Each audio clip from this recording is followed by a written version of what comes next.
As a charity vlogger, kami tong mga nagsuroy-suroy sa mga laing-laing lugar para pangitaon tong mga personahe or pamilya na nahihirapan. So hinahanap namin yon. Yun ang mga tinatarget namin para maabutan ng mga konting tulong. Katulad nito. Oh, may dala kaming bigas. Kunin niyo po kuya. Tanggapin niyo po yung bigas na yan. So yung bigas na yan, galing yan sa mga taong may mga mabubuting kalooban. May mga heart of gold ba? So galing yan sa kanila. So pinamimigay namin yan bilang isang charity na mga vlogger. Kami yung inaatasan nila. Dahil nga yung mga kababayan natin na nais magpaabot ng tulong dito sa Pilipinas ay nakikisuyo sila sa amin na mga vlogger. So, sinabi ko sa inyo ito na kung baka sakali na may dumating na kahit isang tao lang na mag-message sa akin na napanood namin yung vlog mo, Benz. Pwede ka bang mapakisuyuan? Magpaabot kami ng tulong para sa kanila. O yun ang mga madalas nangyayari. Yung iba, nababalikan ko po, na umabot ng mga 4 months, 5 months, 6 months, nabalikan ko po sila dahil nga nakita ng mga taong yun ang video ko. Saka sila mag-comment sa akin, Benz, may konti kaming tulong. Pwede ba makisuyo kami sa'yo? Ipaabot mo sa kanila. O kaya yan, bumabalik kami, binibigay namin yung pinapaabot. So, sa inyong sitwasyon ngayon, kung dumating man sa punto na may mag-message sa akin, pagkatapos kong i-upload ang video ito, bukas mapapanood ito, buong mundo makapanood nito ha. Buong mundo, hindi lang sa bansang Pilipinas, buong mundo ang makakapanood nito. Ipag-pray natin sa mahal na Panginoon na kung sakaling may makakita, mag-message sa akin, magpaabot ng tulong para sa inyo. Yun ang ipag-pray natin sa mahal na Panginoon kasi bawat aktibidades natin, bawat kinikilos natin, ang mahal na Panginoon lang talaga ang nakakaalam. Hindi natin alam kung bakit naparating ako dito. Hindi natin alam kung ano talagang plano sa Panginoon, kung bakit nandito ako. Ano? No? Baka isang beses kayo nanalangin na mahal na Panginoon, paano ba to? Paano ba to? Tapos nakita sa mahal na Panginoon, nakarating sa pandinig sa mahal na Panginoon, kaya ako nakarating dito. No? Ginamit kami bilang instrumento, ginamit tong kapitbahay nyo, si Wonder J Vlogs. Kaya na siya kabalo nga ako si Wonder J. Ginamit ito. Kuratan siya na nangita. Ginamit ng mahal na Panginoon, tapos ipinaalam niya sa akin, nilapit niya sa akin, tapos ngayon naman, ang gagawin ko, kukuha ng video para sa inyo, para kayo'y manawagan. So, pagkakataon nyo na to, sabihin nyo kung ano yung gusto nyo sabihin, buong mundo makakarinig sa vlog na ito. Pagkakataon nyo na to, sige, manawagan kayo. Bicol. Sa inyong ikakuha na ni Ron. Marami pong salamat sa mga nagtulong sa aming kuan. Nira kubo lang ang among kuan. Saya na lang kol butang na natarag mag-translate. Kuya. Sige. Sagdi lang usa sila, sige. Panawagan mo. Kate. Gusto ko nang manghingi ng tulong sa inyo nga makabahay mi kahit konti lang. So, sa ganitong paraan, makakapanood sa inyo yung mga kababayan natin na may mga mabubuting kalooban. Hintayin natin sa mga ilang araw, malalaman nyo yan dahil po buong mundo ang makakapanood nito. So, ito yung chances natin. Ito yung pagkakataon, dito tayo makakuha ng mga taong may gininto ang puso na nais tumulong sa inyo. Kung may makarating man na tulong para sa inyo, ura-urada, iaabot ko din sa inyo. Walang bawas yan. Kaya ako nandito dahil para makunan kayo ng video, ma-interview kayo at maipakita ko sa buong mundo yung kalagayan nyo. Yan yung ginagawa ko as a charity vlogger. Para sa akin, as a vlogger ay wala po akong magagawa. Mahirap din ako, katulad nyo rin ako mahirap. So kung ako lang, hindi ko maibigay yung tulong. Sapat na yung mga pakunti-kunti siguro maabot ko sa inyo, pero hindi talaga buong-buo talaga yung maibigay ko na tulong dahil mahirap din ako. Kaya kami ng mga vlogger, kung wala yung mga sponsor, hindi namin magampanan yung totally talaga na pagtulong sa mga na-vlog namin. So katulad nyo ngayon, sa sitwasyon yung ito, ipag-pray natin sa mahal na Panginoon na dadagsa yung tulong para sa inyo. Katulad sa mga na-vlog ko din, dumating sa punto, pagdating ng 3 buwan, 4 na buwan, 5 buwan, hindi nila akalain na bumalik ako. Na-surprise na lang sila dahil may magandang balita para sa kanila. Yes. Ano? Dyan ng mga charity vlog. Oh. Kasi, as a charity vlogger, para sa akin, sa sarili ko, na nagcha-charity, wala po talaga akong magagawa. Kung wala ang tulong ng mga sponsors, wala ang tulong ng mga mababait na mga kababayan natin na nasa labas ng bansa, nanirahan, nagtatrabaho, kung wala ang tulong nila, para sa akin, wala akong magagawa. Sino ba tumulong sa mga na-vlog ko? Sino ba tumulong sa mga recently mga na-uploads ko na nabigyan ng pabahay? Una't higit sa lahat, ang mahal na Panginoon, hinipo ang mga puso ng mga sponsors at ginamit kaming mga instrumento para matulungan. So, hopefully, sa inyong dalawa, matulungan din kayo. Ano? Pag-pray natin na darating yung araw or as soon as possible. Walang imposible sa mahal na Panginoon, di ba? As soon as possible. Hindi natin alam kung anong plano sa mahal na Panginoon kung bakit tayo pinagtagpo. Ano? Inisip nyo ba na makarating ako dito? Makilala nyo ako? Wala. Ha? Di ba? Oh. Hindi natin pareho inisip yon. Kahit ako, hindi ko iniisip na makarating ako dito, makita ko yung sitwasyon nyo.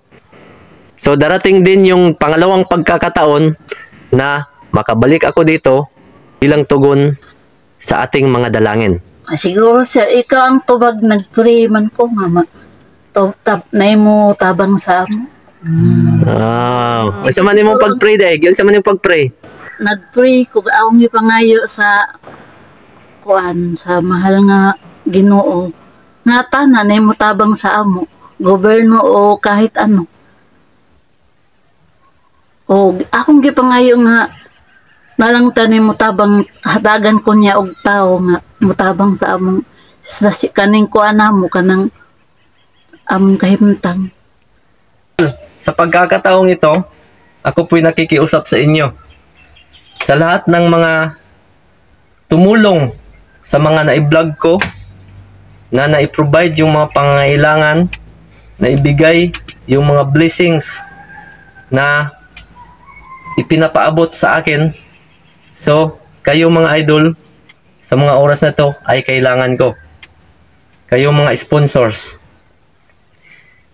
Hindi ko na babanggitin kung sino-sino man kayo, basta't alam na ng mga taga-subaybay sa vlog na ito, alam na ng mga solid supporters ko, alam na ng mga taga-panood ko kung sino-sino kayo na tumutulong sa mga kapuspalad na katulad na sitwasyon nila kuya at ate. So ito po sila mga idol. Nakikiusap po ako sa inyo na sana po may pagkaloob natin sa kanila yung tulong, yung biyaya para sa kanila bilang tugon sa kanilang dalangin, bilang tugon sa dalangin ni ate. Oo. Nananalangin daw siya mga idol. Nagdasal siya sa mahal na Panginoon para matulungan. 24 hours later.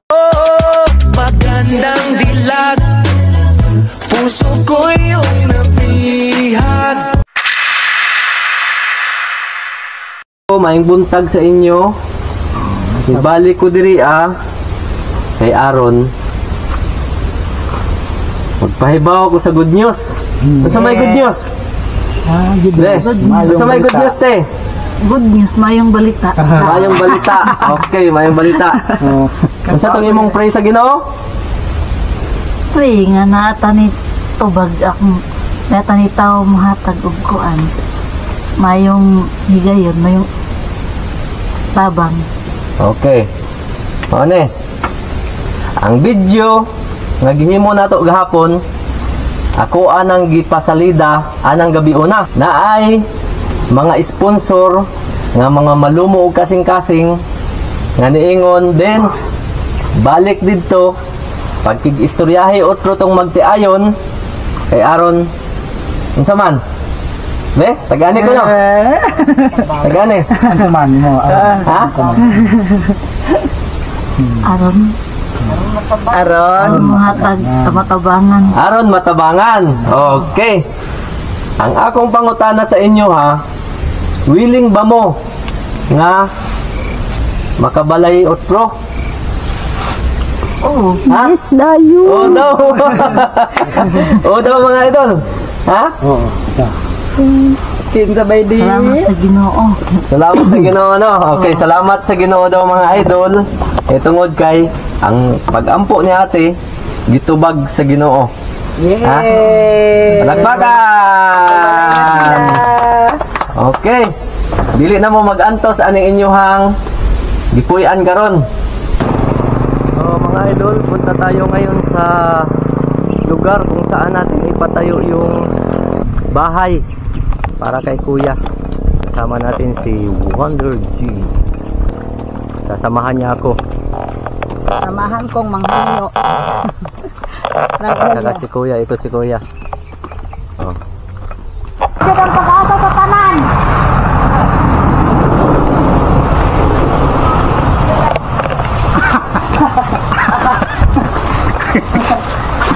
Naghapon.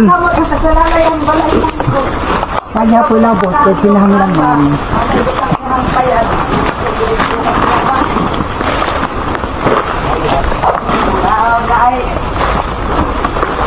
Paano mo ba nasa pwede ni mo si pwede makahangi sa imo og Mayong buntag nay.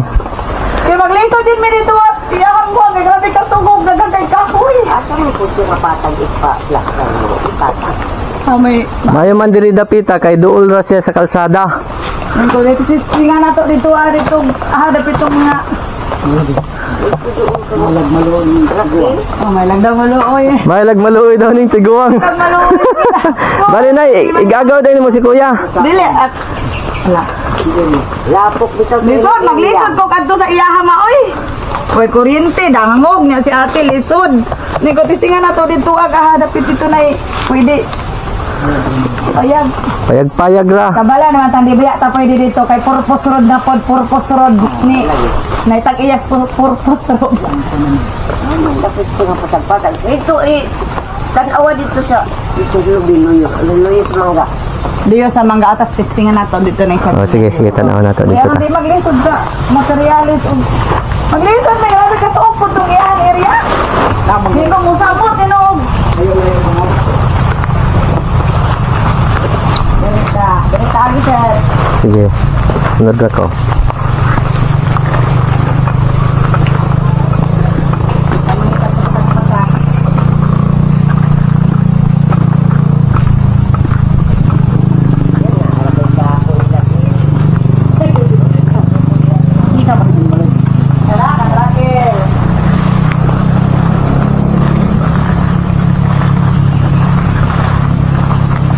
Sa iyang apo.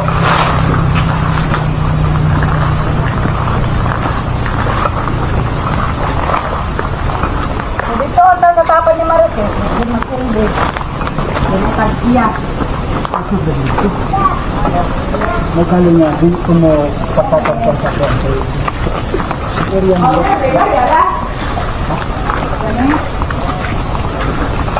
Sadaan. Ganito no. Gamay raman. Dili na siya malandslide diha. Dili oy. Ha? Bundok man. Oh. Ha ko aning malandslide bundok ra ba? Ah, dili. Okay ra. Dili man. Okay ra. Makoy ka oy, doon gitong gamati nga kuan. Ara bay buslot ha. Basig ma. Wala ra mo kalit. Dili ah. Wala ang kuan. Oh, okay. Nara diri ang kalsada. Okay, kalsada na siya. So, diri ta mo plastar.